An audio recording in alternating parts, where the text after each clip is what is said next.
오늘 사도행전 18장 12절에서 23절 말씀을 가지고 하나님의 뜻이면 이라는 제목으로 함께 말씀을 나누어 보려고 합니다.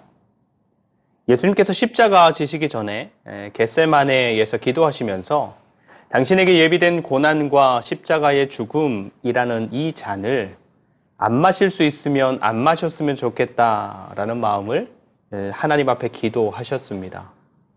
너무너무 감당하기 어려운 길이라 피하고 싶은 마음이 사람이신 예수님 입장에서도 당연한 마음이고 반응이었던 것이죠. 하지만 예수님의 기도는 거기에서 그치지 않았습니다. 지금 그 십자가의 길을 앞두고 있는 예수님의 마음은 피할 수 있으면 피하고 싶은 마음이지만 예수님은 내가 원하는 대로 이루지 마시고 아버지께서 원하는 대로 이 일들을 이루어 주옵소서 하는 기도로 마무리하셨던 것입니다. 하나님을 사랑하는 사람들에게 있어서 하나님께서 원하시는 것, 하나님의 뜻이라는 것은 하나님을 많이 사랑하는 사람일수록 그 사람에게는 정말로 절대적인 기준이고 하나님의 그 뜻을 이루는 것이 가장 큰 삶의 목표가 되는 것도 너무너무 당연한 모습인 것입니다. 여러분, 한 주간의 삶을 살아오셨습니다. 지나온 한 주간은 휴일도 끼어 있었고 또 그 휴일과 맞물려서 재량 휴업하는 곳들도 있어서 평소보다 긴 휴일을 보낼 수 있었는데 그렇게 지내온 시간들이 어땠습니까? 아이들과도 시간을 보냈고 평소에 하지 못했던 일들도 모처럼 할 수 있었는데 그렇게 지내온 시간들을 하나님의 뜻이라는 기준을 놓고 다시 되돌아본다면 어떻게 평할 수 있겠습니까? 사실 이 세상에 수많은 예수 믿는 사람들이 있지만 그 삶을 하나님 보시기에도 완벽하게 살아내는 사람은 아마 없을 것입니다. 그래서 한 주간의 삶을 보내고 하나님 앞에 나와 잠잠히 기도하면 자연스럽게 우리 입을 통해서 나오는 기도는 물론 감사하는 기도의 제목들도 많이 있지만 회개하는 기도 역시도 많이 있을 수밖에 없는 것입니다. 하나님의 뜻을 따르지 못하고 막 순간 올라오는 감정을 따라서 말을 쏟아냈다. 혹은 하나님의 뜻이 아니라 내 욕심을 따라 선택했다. 혹은 어쩔 수 없는 상황을 따라갔다. 그렇게 고백하면서 다시금 우리의 생각과 삶을 하나님의 뜻에 맞추어 돌이키겠다 작정하고 또 정말로 그렇게 살아갈 수 있도록 하나님의 은혜와 지혜를 구하는 것이죠. 그렇게 예수 믿는 사람들의 삶에서 하나님의 뜻이라는 것은 단순히 지금 나한테 도움이 된다 안 된다를 넘어서는 기준이고 지금 내 감정이나 생각이 그리로 동한다 그렇지 않다를 넘어서는 기준이고 지금 내 상황이 된다 안 된다를 넘어서는 기준으로 우리의 중심에 주어져 있는 것입니다.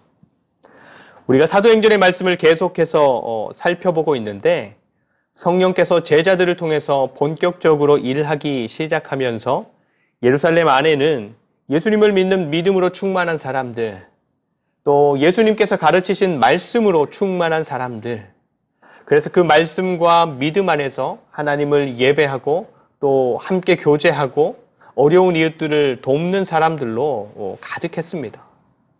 그런데 그렇게 누구에게라도 생명을 주는 복음이 예루살렘 안에만 갇혀 있는 것, 예루살렘 안에서만 누릴 수 있는 것은 하나님의 뜻이 아니었습니다. 예수 그리스도의 복음이 성령의 일하심을 따라서 예루살렘과 온 유대와 사마리아와 땅끝까지 이르도록 퍼져 나가는 것이 하나님의 뜻이었는데 예루살렘에서 복음을 듣고 예수 믿는 사람들이 된 유대인들은 그것까지는 생각하지 못했던 것입니다. 그런데 스데반이 거짓 증인들까지 내세운 유대인들 앞에서 예수님을 하나님의 아들이라 증언하다가 죽게 된 일, 그 일을 계기로 예루살렘에만 가득했던 복음이 사방으로 퍼져나가는 하나님의 뜻이 다시금 이루어져 가기 시작했던 것이죠. 그리고 그때부터 유대인들뿐만 아니라 이방인들에게도 복음을 전하고 또 이방인들에게도 말씀을 가르치고 그 사람들로 교회를 세우는 일이 본격적으로 일어나기 시작했는데 그렇게 세워진 교회가 바로 안디옥 교회, 지지난주였죠. 안디옥 교회였습니다. 가장 처음으로 그리스도인이라 불리운 사람들, 그리고 하나님은 그 안디옥 교회를 중심으로 이방인들에게 복음을 전하고 또 교회를 세우고 말씀을 가르치는 이 바울의 선교 사역들을 이루어 가셨던 것입니다. 그래서 바울의 1차, 2차, 3차 선교 사역들을 보면 그 출발지는 항상 안디옥이었어요. 안디옥에서 출발해서 계획한 지역들을 돌아다니면서 복음을 전하고 다시 안디옥으로 돌아오는 것이죠. 그리고 사역 보고를 위해서 혹은 특별한 목적을 위해서 예루살렘을 방문하기는 하지만 그 선교 사역의 출발점과 마무리는 언제나 안디옥이었던 것입니다. 오늘 말씀은 15장 후반부에서 시작된 2차 선교 여행이 마무리되는 말씀인데, 바울의 2차 선교 여행은 이전에 다니면서 복음을 전했던 지역들을 하나하나 다시 찾아가서 제자들이 어떠한가, 말씀 위에서 또 믿음 위에서 잘 살고 있는가를 돌아보려고 시작했던 사역이 2차 선교 여행인데, 처음 시작은 계획했던 대로 이미 복음을 전했던 지역들을 찾아가서 제자들을 만나고 상황을 점검하고 제자들이 계속해서 말씀 안에서 살아갈 수 있도록 격려하는 사역이 되었습니다. 그런데 얼마 지나지 않아서부터 계획했던 길들이 자꾸만 막힙니다.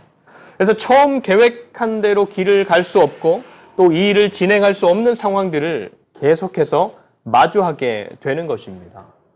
어려움이고 절망이지요. 그런데 스데반의 일도 그랬지만 하나님께서는 그 어려움과 절망적인 상황들을 통해서 하나님의 뜻을 바울에게 보이시는데, 그게 바로 바다를 건너가서 마게도냐와 빌립보와 데살로니가, 베레아 그리고 고린도에서 복음을 전하는 것이었습니다.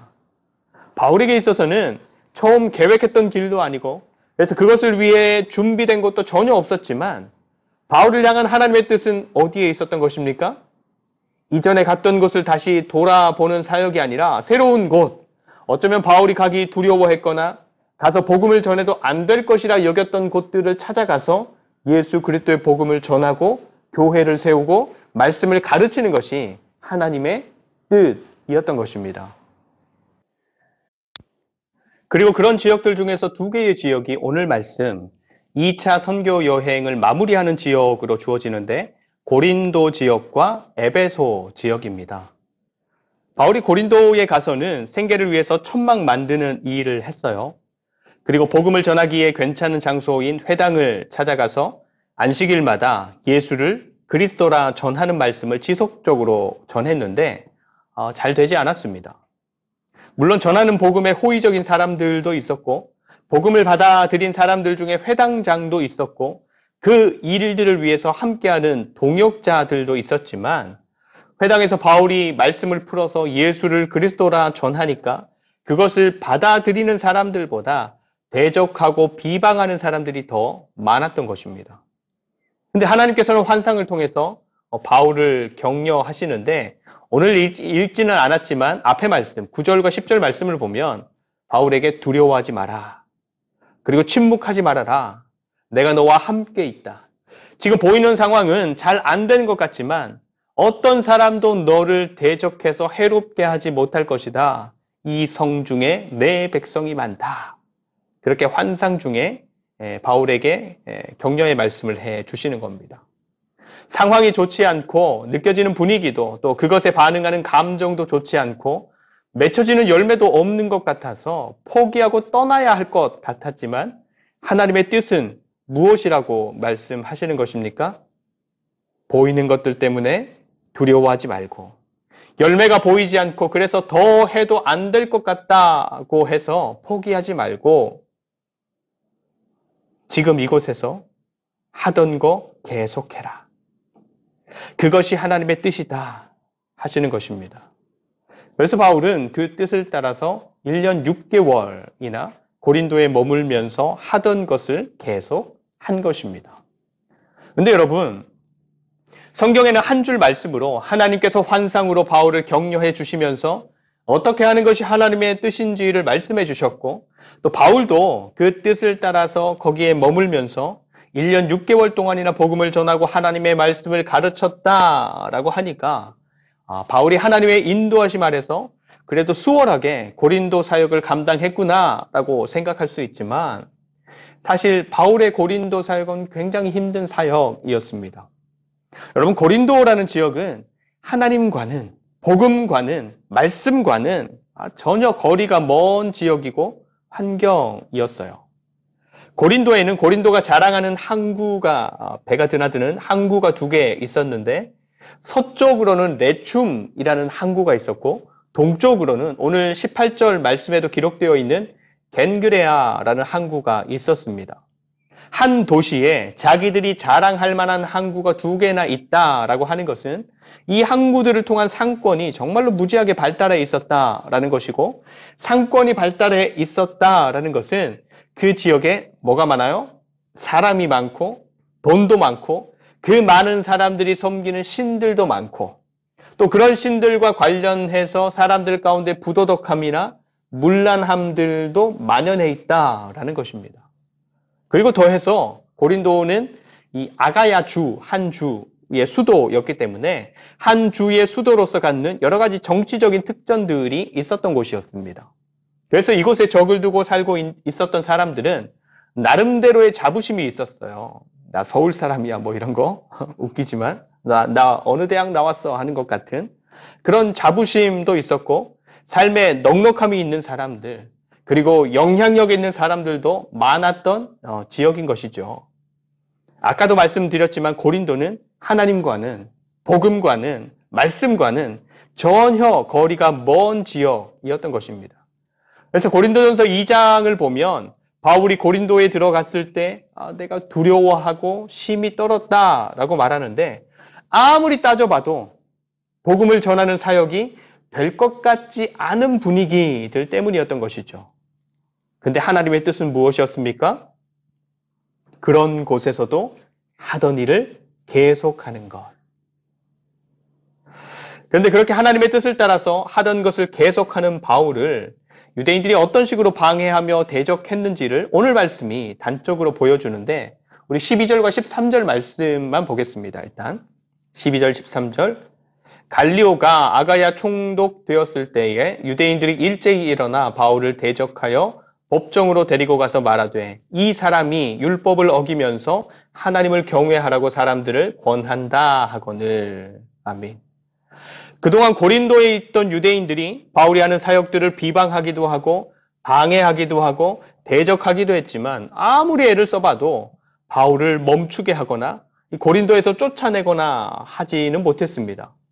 근데 상황이 그런데 유대인들의 회당을 책임지는 회당장까지 바울이 전하는 복음을 듣고 예수님을 믿게 되는 일이 일어난 것입니다. 바울을 대적하던 유대인들 입장에서는 계속 지고 있었고 그래서 반전의 기회 언제 생길까? 언제면 다시 뒤집을 수 있을까? 그런 기회만 찾던 상황이었던 것이죠. 그런데 그런 기회가 찾아옵니다. 고린도가 속해 있는 아가야 주를 통치하는 새로운 총독이 부임하게 된 것이죠. 그래서 이 유대인들이 기회가 있다면 지금밖에 없다라고 하면서 새로 부임하는 총독에게 바울을 잡아가서 이 사람을 그냥 두면 문제가 됩니다. 분란을 일으키는 사람입니다. 라고 고발하게 되는 것입니다. 여러분, 유대인들의 방해 어떻습니까? 좀 억지스럽고, 그래서 바울 입장에서는 뭐 억울하기도 하고, 치사하기도 하고, 하나님 앞에서 기도한다면, 하나님, 이거 정말 계속해야 됩니까? 이런 생각을 들게 하는 그런 일들을 끊임없이 마주하는 삶의 현장이 이 바울이 사역하는 삶의 현장이었던 것이죠. 근데 바울은 그래도 계속 하는 것입니다. 고린도를 떠나지 않습니다. 복음을 전하고 말씀을 가르치는 일들을 멈추지 않습니다. 비방이 있고 방해가 있고 대적하는 사람들이 있고 치사하게 나오고 억울한 상황들을 마주하기도 하지만 하나님의 뜻이기에 거기에서 하던 일을 계속하는 것이 하나님의 뜻이기에 해야 하는 일들을 멈추지 않는 것입니다. 여러분, 하나님의 뜻이면 하는 게 맞죠? 내가 좀 힘들 수 있고 내가 좀 못 누릴 수 있고 내가 좀 어려울 수도 있고 내가 좀 불편할 수도 있지만 하나님의 뜻이면 하는 것입니다. 바울이 고린도에서 1년 6개월을 머물면서 수월하지 않았고 사사건건 방해와 비방과 조롱과 대적함이 있었지만 하나님의 뜻대로 하던 사역들을 열심히 감당했습니다. 그래서 그곳에 하나님의 교회, 고린도 교회가 세워졌지요. 바울이 나중에 고린도 교회를 향해 편지를 쓰면서 고린도 교회를 이렇게 말합니다. 고린도전서 1장 4절에서 7절 말씀인데요. 그리스도 예수 안에서 너희에게 주신 하나님의 은혜로 말미암아 내가 너희를 위하여 항상 하나님께 감사하노니 이는 너희가 그 안에서 모든 일 곧 모든 언병과 모든 지식의 풍족함으로 그리스도의 증거가 너희 중에 견고하게 되어 너희가 모든 은사의 부족함 없이 우리 주 예수 그리스도의 나타나심을 기다림이라. 물론 고린도 교회에 문제도 있었고요. 고린도 교회를 세우는데 바울이 모든 것을 다 하지도 않았지만 바울이 자신을 향한 하나님의 뜻을 알고 그 뜻에 순종한 덕분에 고린도 교회가 시작될 수 있었고 하나님께서 왕성하게 일하시는 교회로 자라갈 수 있었다라는 것은 누구도 부정할 수 없는 사실인 것입니다. 여러분, 예수 믿는 사람들은 하나님의 뜻을 무시하지 않는 사람들입니다. 내가 아무리 하고 싶은 것이 있어도 하나님이 하고 싶은 것이 무엇인지를 먼저 확인하는 사람들입니다. 내가 아무리 급하고 중요한 것이 있어도 하나님께 급하고 중요한 것이 있는지를 먼저 확인하는 사람들이 바로 예수 믿는 사람들인 것입니다. 그래서 내가 원하는 것과 하나님께서 원하시는 것이 살아가는 삶의 현장에서 충돌할 때, 사람과 사람의 관계에서 충돌할 때, 아이를 양육해가는 과정 가운데서 충돌할 때, 일터에서 일을 감당하면서 충돌할 때 내가 원하는 것들을 내려놓고 하나님의 뜻을 붙잡고 그 뜻을 이루어 가려고 애를 쓰는 삶을 살아가는 것이죠. 감동적으로 잘 안 돼도 애를 써보는 것입니다. 하다가 못했어도 다시 하는 것입니다. 아무도 신경 쓰지 않는 일이고 누구도 응원해주지 않는 일이라도 하는 것입니다. 눈에 보이는 변화나 만족스러운 결과가 손에 잡히지 않아도 하는 것입니다. 그러면 반드시 하나님의 뜻을 선택한 우리를 통해서 그리고 우리의 삶을 통해서 살아계신 하나님께서 맺게 하시는 아름다운 열매, 선한 열매가 반드시 맺히게 될 줄 믿습니다. 그런데 여러분, 우리가 하나님의 뜻을 무시하지 않는 사람들이라면 그 반대의 경우도 기억해야 합니다. 무슨 말인가 하면 하나님의 뜻이 아니라면 아무리 좋아 보이고 아무리 욕심이 나도 지나가야 한다라는 것이죠. 우리 19절부터의 말씀도 볼까요? 19절. 19절에서 21절까지.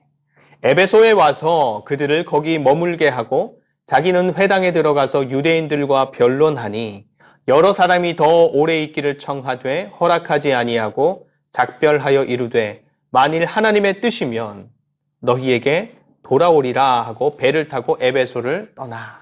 아멘. 여러분, 사실 에베소 이 지역은 바울이 세 번째 이 다음 선교 여행을 할 때 굉장히 활발하게 사역했던 지역입니다. 다시 말하면 전도 사역이 잘 되었던 곳이라는 말이고 그 말은 복음에 대한 사람들의 반응이나 태도가 괜찮은 지역이다라는 말도 되겠죠.